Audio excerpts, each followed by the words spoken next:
안녕하세요. 판례 읽어준 남자 명현호 변호사입니다. 오늘은 울산가정법원 2021 드단 22,077 인지청구 소송 사건의 판결문을 읽어드리겠습니다. 제가 담당하였던 사건이었고요. 자, 원고는 중국 국적의 여성입니다. 피고는 대한민국 남성이에요. 자, 사건 설명하기 전에 혹시 인지라는 의미를 아시는 분이 있을까요? 아시는 분도 있고 모르시는 분도 있을 텐데요. 남자와 여자가 결혼을 해서 혼인신고를 한 이후에 아기가 출산하면 아기의 아빠가 법적으로 누구인지는 명확하죠. 그죠? 근데 결혼도 하지 않았어요. 그리고 혼인신고도 하지 않았어요. 그런 남자와 여자 사이에 아기가 출산했다. 그죠? 그런 경우에는 법적으로 아기의 아빠가 누구인지 확인할 수가 없습니다. 사실상으로는 알겠죠. 근데 법적으로는 확인이 불가능하다라는 거예요. 그래서 인지청구의 소송을 하는 것입니다. 아기를 낳은 엄마가 여성이겠죠? 아니면 성장한 아기가 아빠를 상대로 각각 소송을 할 수가 있는 겁니다. 당신이 나의 아빠라는 사실을 법원에서 확인해 주세요.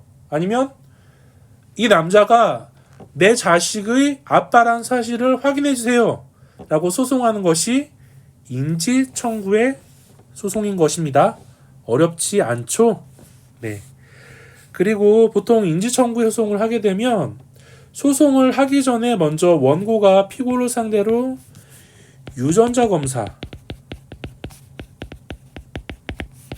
요구해서 결과지를 법원에 바로 제출하기도 합니다. 하지만 대부분의 남성들이 유전자 검사 결과를 요청을 하면 응하지 않고 대답을 안 해요. 이 경우에 어떻게 할까요? 없는 상태로 인지청구의 소송을 진행할 수가 있습니다. 반드시 유전자 검사 결과지가 있어야 인지청구의 소송을 할 수 있는 게 아니에요. 이해하셨죠? 그리고 아까 잠깐 말씀을 드리긴 했는데 이 유전자 검사 결과지라는 게 아기와 아빠의 친생관계를 입증할 수 있는 아주 유력하고 객관적인 증거란 말입니다. 그죠? 유력하고 객관적인 증거인데 이게 없으면 법원에서는 판결을 내리지 못한다거나 원고가 청구한 인지청구 소송을 기각할까요? 그거 아닙니다. 그 내용을 이제 설명해 드리려고 이 사건 판결문을 가지고 온 겁니다. 자, 사실관계를 한번 보도록 하죠. 어렵진 않습니다. 자, 원고는 아까 그 중국 여성입니다. 2021년 1월 31일 사건 본인 아기입니다. 사건 본인을 출산하였다. 그런데 원고가 사건 본인을 출산한 병원의 출생증명서에는 아기의 아빠로 피고가 기재가 되어 있다. 이게 1번 증거죠. 출생증명서에 아빠란에 피고 이름이 기재가 되어 있다는 거예요. 이게 1번 증거고. 자, 두 번째로는 피고는 그래서 아빠죠, 아빠. 아빠는 2020년 11월 13일에 원고와 중국 여성입니다. 그래서 엄마와 각서를 썼는데 내용은 이래요. 원고와 피고가 헤어지게 되면 사건 본인의 양육권, 즉 아기의 양육권을 포기하겠다. 그리고 아기의 양육권은 원고가 갖게 하겠다. 그리고 아기의 양육비를 18세 아기가 18살까지 되는 해까지 매달 200만 원을 원고에게 지급하겠다라는 각서를 작성하고 공증까지 했대요. 이게 두 번째 증거입니다. 그 아기 만약에 너랑 나랑 헤어지면 너가 키워. 대신 내가 양육비 200만 원 줄게. 라고 약속하고 공증까지 피고가 했다라는 거예요. 괜찮죠?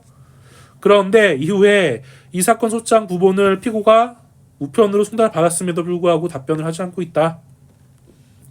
그리고 법원에서 2021년 6월 22일 그 수검명령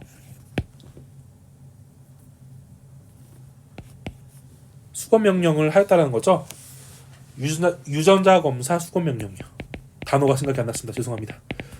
유전자 검사 수거 명령을 했는데 피고가 계속 불응했고 그래서 과태료 300만 원을 처분했다라는 겁니다.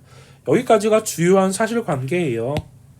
자, 이 사실관계에서 피고 아기와 피고 사이의 친생자 관계를 추단할 수 있는 객관적인 증거가 있습니까? 없습니까?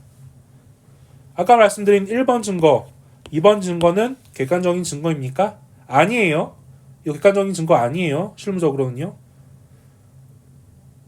아기와 피고의 친생자임을 확인할 수 있는 객관적인 증거는 유일하게 유전자 검사 결과지예요. 이게 없는 거죠.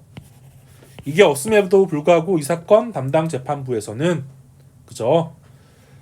병원 출생 증명서에 아빠란의 피고 이름이 기재가 되어 있고 그리고 피고가 스스로 원고에게 양육비를 주겠다라고 약정한 내용이 있으니 아기와 피고 사이의 친생자 관계를 확인해 주겠다라고 판결을 내렸어요.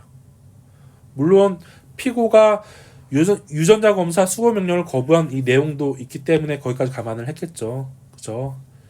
보통 인지청구의 소장을 받은 남성분들은 유전자 검사 결과 받지 않으면 증거 없는 거니까 괜찮은 거 아니냐라고 생각하세요. 이거 잘못된 생각입니다.